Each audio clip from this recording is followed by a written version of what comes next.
Welcome to the Explainer. Today, we're taking the old-school technical manuals for RIP, the Routing Information Protocol, and breaking down its evolutionary story. If you've ever wondered how the early internet figured out exactly where to send your data, you are in the right place. All right, let's jump right in with one of the biggest questions in routing. What actually happens when a network loops out of control and literally counts to infinity? You know, in the physical world, infinity is boundless, but in the ultra-strict rulebook of network routing, infinity has a very precise and, honestly, a very low ceiling. And the answer to that routing mystery? It's the number 15. That is the absolute maximum hop count a RIP network can ever reach before it just falls off the edge of the reachable Earth. If a destination is 16 hops away, RIP just considers it unreachable, period. That metric of 16 is what we call a poison route, or the infinity metric. So right out of the gate, your entire network diameter is strictly capped at just 15 hops. So here's our roadmap to solving that counting to infinity mystery. We'll breeze through the RIP basics, unpack the fatal flaws of version 1, see how version 2 rides to the rescue, break down the 4 critical RIP timers, look at how we stop routing loops, and finally, wrap up with securing and controlling RIP. Section 1, the RIP basics. Let's lay down the foundational rules so we know exactly what we are dealing with. Now, a really critical detail here is what it means to be a distance vector protocol. RIP was one of the very first true distance vector routing protocols out there. It relies heavily on the Bellman-Ford algorithm to sniff out the best path to a destination, mapping it hop by hop. It literally uses distance, as in the sheer number of routers it has to cross, as its only metric for success.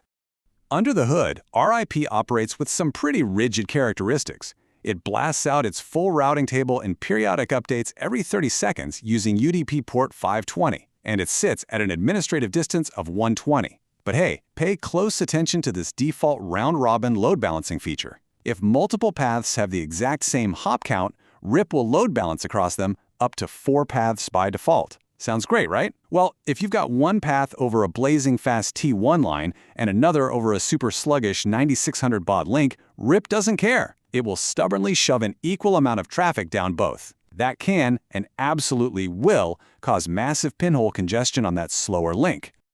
So while version 1 works flawlessly for really basic, simple setups, it completely falls apart under modern demands.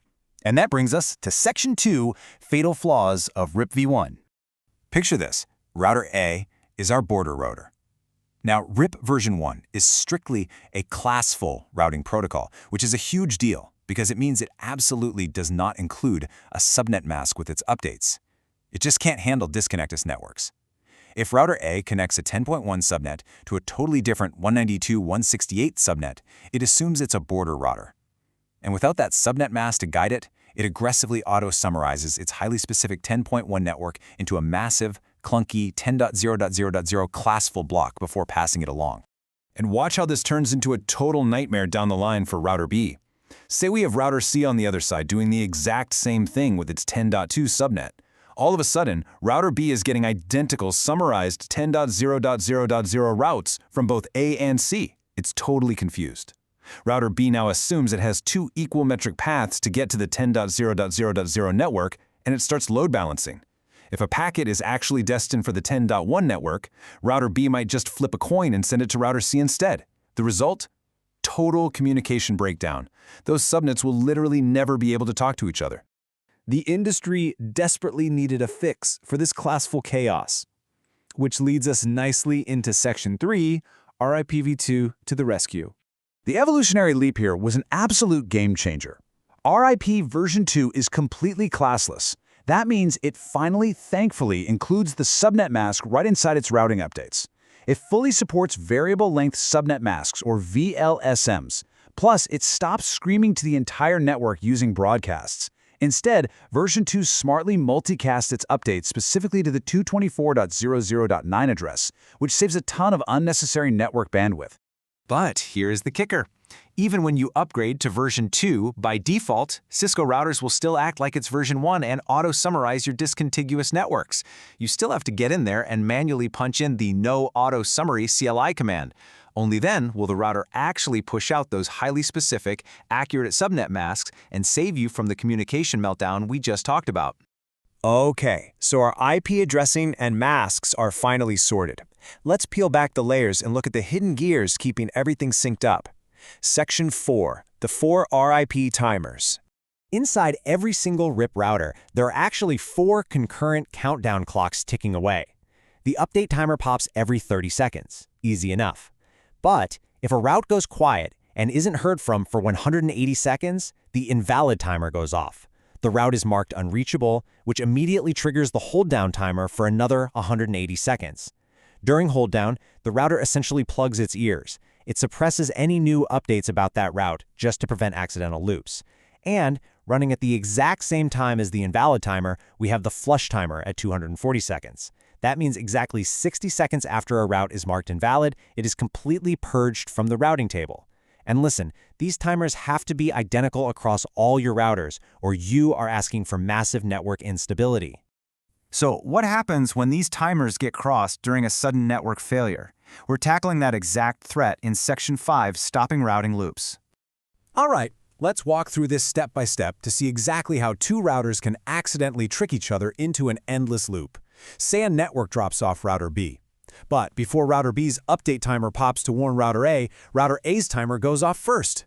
So router A innocently chimes in and says, "Hey B, I have a 1-hop path to that network," completely oblivious to the fact that its path actually goes right back through router B.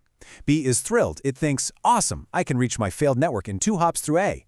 They will literally bounce this phantom route back and forth forever, incrementing the hop count over and over until they hit that infinity metric of 16. That right there is the classic, dreaded counting to infinity problem. To stop that infinite loop in its tracks, RIP uses a really clever mechanic called split horizon. The rule is simple. A router will politely refuse to teach another router about a path it just learned from that very same router. So if router A learns a route from router B, split horizon guarantees router A will never ever send that specific route back out the interface connected to B. Boom, loop prevented. And working hand in hand with split horizon is its much more aggressive sibling, route poisoning. When a network fails, route poisoning does not sit around waiting for that 30-second update timer. No way. It triggers an automatic, immediate flash update out of all interfaces, deliberately advertising the failed network with an infinity metric of 16. It intentionally breaks the standard timer rules to ensure every router on the entire network instantly knows that path is dead and gone. Finally, let's talk about how network engineers actually tame all this routing chatter. Section 6. Securing and controlling RIP. The absolute beauty of the passive interface command is that it hands you back control over who actually gets to play in your RIP domain. Let's say you have an interface connected to a network that really shouldn't be sending routing updates. Maybe it's a security risk, or maybe you just want to cut down on junk traffic. You just make it passive. The router will sit there and silently listen to incoming updates to learn the topology, but it won't broadcast its own routes back out that specific interface. And with RIP v2, you get some incredibly strict, targeted traffic control.